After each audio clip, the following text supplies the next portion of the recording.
All right, starting us off, Chief Executive Officer of the Ghana Chamber of Telecommunications, Dr. Engineer Kenneth Ashibwe, is calling for more accommodative regulatory regime to support the development of digital public infrastructure in Ghana and Africa. According to him, this will maximize opportunities for digitalization to support the SDGs and reduce the risks that digital technologies may bring.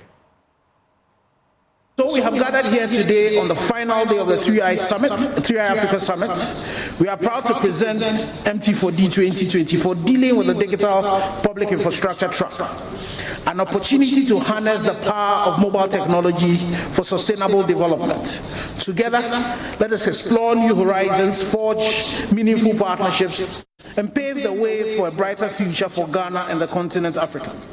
We're grateful to the Bank of Ghana, who has offered us the opportunity to host this track, bearing most of the cost, and to our other sponsors, Huawei Technologies Ghana, Telecel Cash, People's Pension, Gibbs, and ZPay.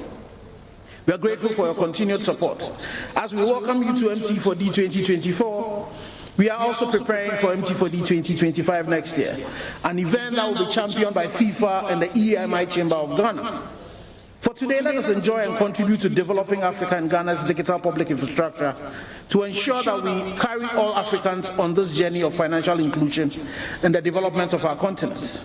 Thank you for being part of this transformative journey. So that was at the 3i Africa Summit a couple of weeks ago, and we'll speak of digital infrastructure. The government of Ghana has announced its partnership with 7 industry players on a new shared infrastructure to deliver affordable 5G mobile broadband services across the country. The 7 partners are Ascend Digital, KNet, Radisys, Nokia, and Tech Mahindra, as well as 2 telcos, 80 Ghana and Telecel Ghana. The Communications Minister, Eslo Kufu, is quoted as saying the creation of the shared 5G mobile broadband infrastructure is critical for delivering affordable, high-speed data access.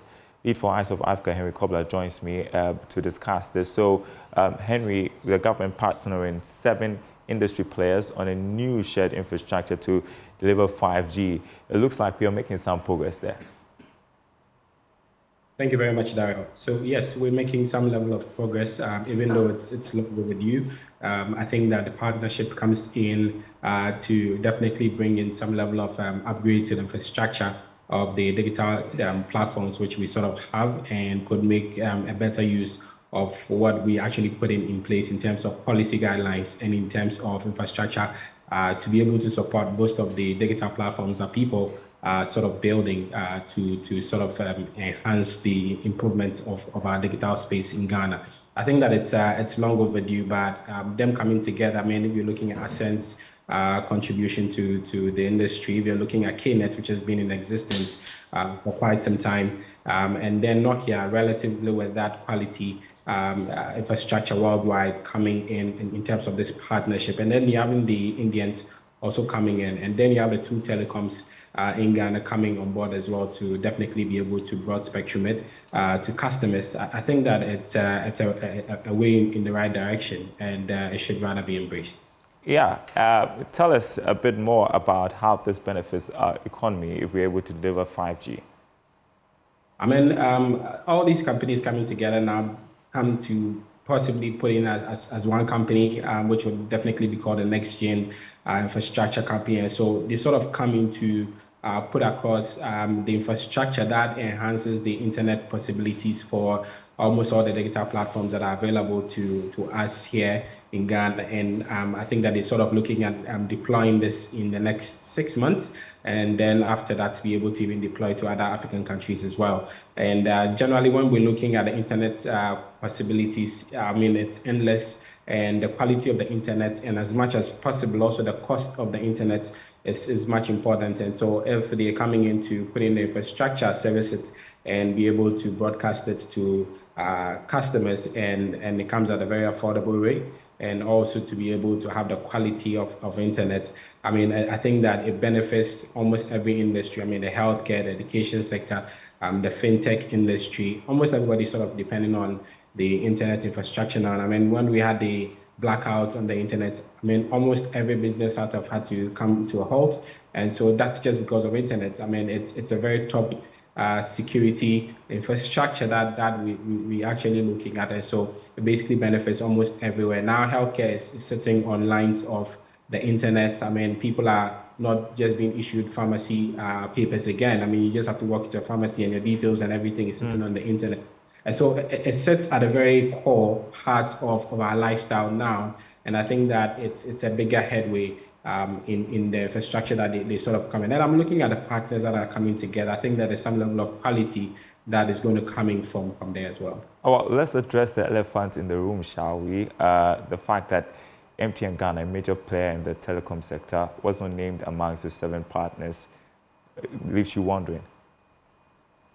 I mean, from my information, I mean, just doing a bit of digging around, I could understand that MTN sort of always has to do its own negotiations directly with government, because if you're looking at the partners that are coming here together, it makes sense to say, okay, we can do it ourselves, especially when you also have almost about 60 to 70% of the market share in terms of data and call.